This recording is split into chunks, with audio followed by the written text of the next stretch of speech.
Hi, and welcome to Chapter 10. So this time I'm going to try to talk a lot faster because last time I talked too much and it was too long and I don't know how to edit these. So this time we'll try to do it in a much shorter amount of time. So Chapter 10 is product concepts. So what's a product? Product is everything favorable and unfavorable about what you're exchanging your money for. So of course it's the tangible good that you receive, the services that go with the good, and the ideas behind the tangible good. Ideas would be image, good or bad. So if you bought something that's generic, it would not have the same image as if you bought a Coach or a Gucci or a Jimmy Choo, something that has a brand name that has an image that you have a positive view of. So you would exchange your money for something that has the favorable things, and because of the price, you're willing to accept the unfavorable things. So you may purchase a new car for $25,000, even though the car you like to purchase costs $50,000 and has many more features on it, because the unfavorable things are of the $25,000 car aren't enough to have you want to purchase the 50,000 versus the 25,000. So if the $25,000 car is good enough for the car itself, for the warranty and the service behind it, and the brand itself is not something that you oppose, then that's what you'll purchase. If it's something that you do oppose, then you won't purchase it. Okay? So that's why it's both favorable and unfavorable things that you're buying that make up the product. Types of consumer products. You have convenience. These are things that you find in a convenience store, hence its name. They're inexpensive items that merit little shopping effort. You're thirsty, you go into the store, you buy a Coke or a Pepsi, whatever you buy, and you don't really look at the price. It's just something that's convenient, and it costs $2 or $2.50, and that's what you want, so that's what you spend. Shopping requires comparison. It's more expensive items, fewer stores, so new car, house, expensive clothing, expensive shoes, jewelry. If it's expensive jewelry, you may shop around for it. If your hobby, if you're into fishing or hunting, or if you're athletic and you're into different sports, if you're mountain climbing, you want very specific sports, or if you're into surfing, you want a very specific product. So of course, mountain climbing, you need the very specific product so that you don't hurt yourself or worse. And surfing is something very similar. You want this specific product so that when you go out surfing, you can perform the best and you are in the safest environment as far as the actual product goes.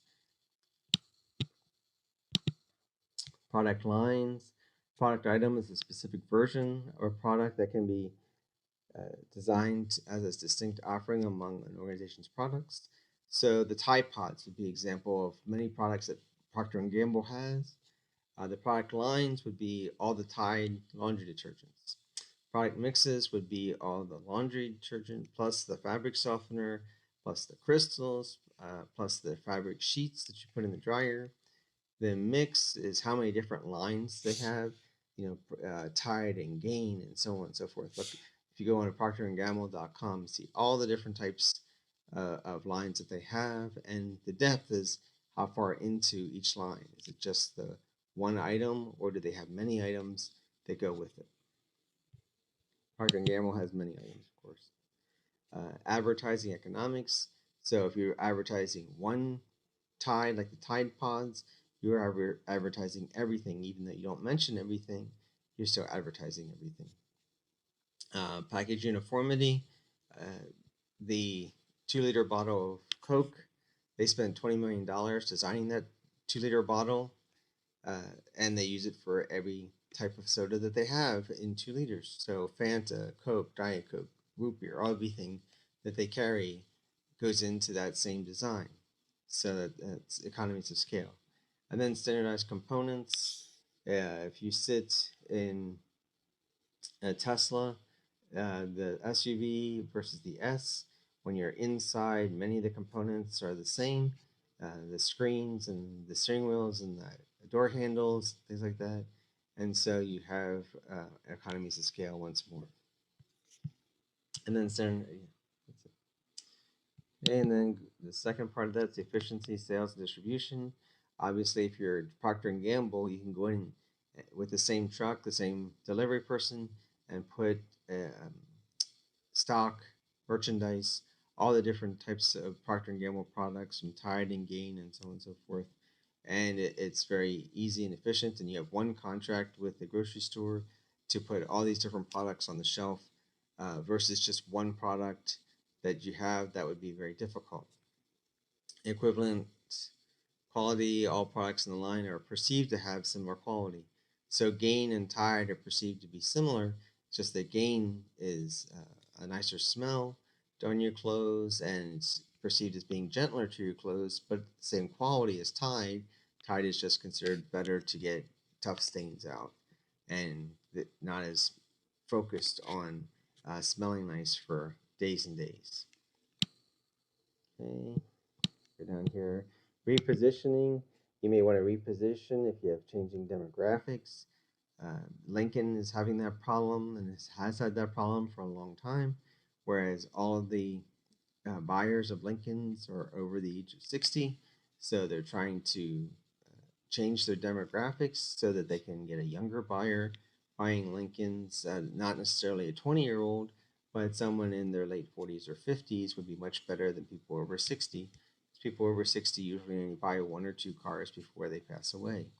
So you'd want to change the demographics to get younger people purchasing the cars so that you can have greater sales. Also, um, as the baby boomers get older, you're losing a huge marketing um, target because they're much larger of a population than Gen X.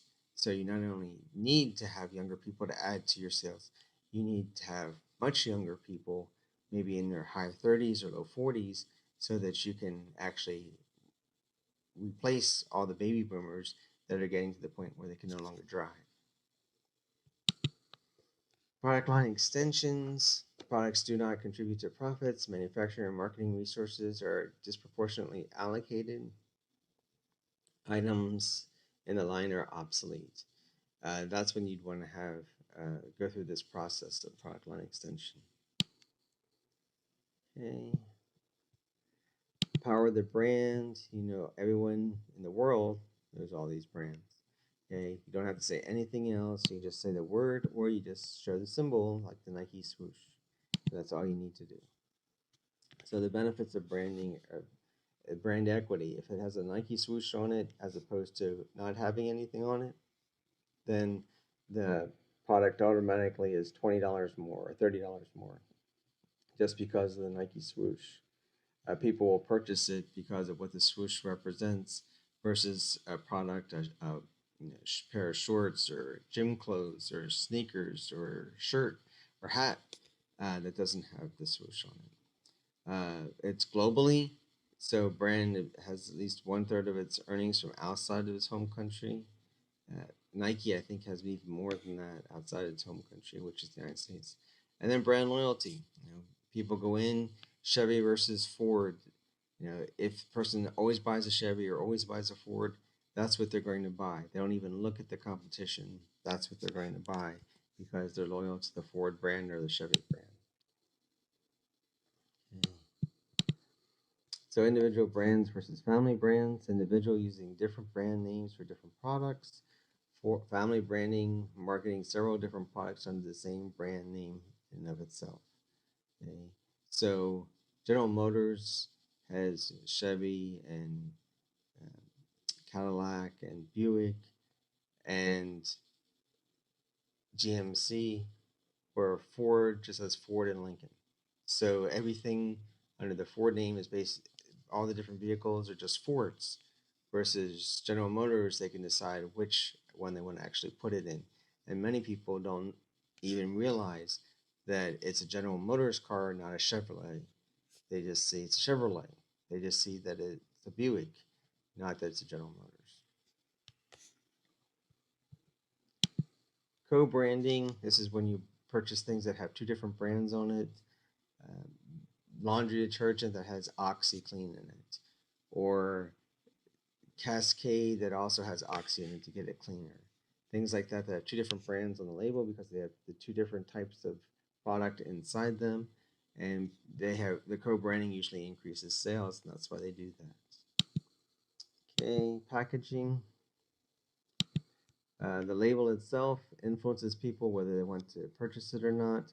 You know, the big box of cereal that has the bright pictures and the cartoon characters on them versus the bag of cereal at the end that's the generic. You know, kids want the box with the frog on it or with Captain Crunch on it versus the generic bag with no cartoon character on it. Okay, that's for that. Issues in branding.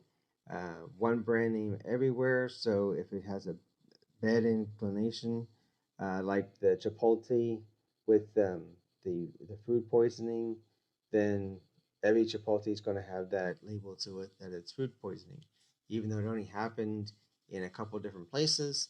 It's Chipotle, so everyone sees it the same. So when one thing happens bad, it goes clear across the entire line. Adaptations, modification, one brand name strategy is not possible when the name cannot be pronounced. Okay, so if you can't pronounce the name in the United States because it's from Russia or China or Japan, then it's very difficult. People still today can't pronounce Hyundai. They even had a commercial. Hyundai is just like Sunday. You pronounce it the same except for the H and the S. Okay, and people still don't pronounce it correctly. Is if the brand is owned by someone else in that country, you can't use it. Or if it has a negative or vulgar connotation.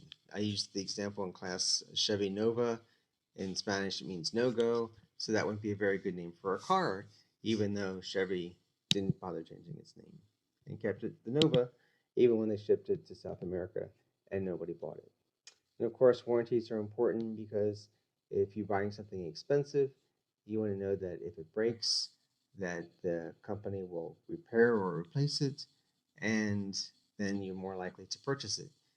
Not many people would buy a car if it didn't have a warranty with it. Okay, and that's the end of chapter 10. Hope you all have a great week. We'll see you next week, and I hope you all stay happy, healthy, and safe. There you go. Take care.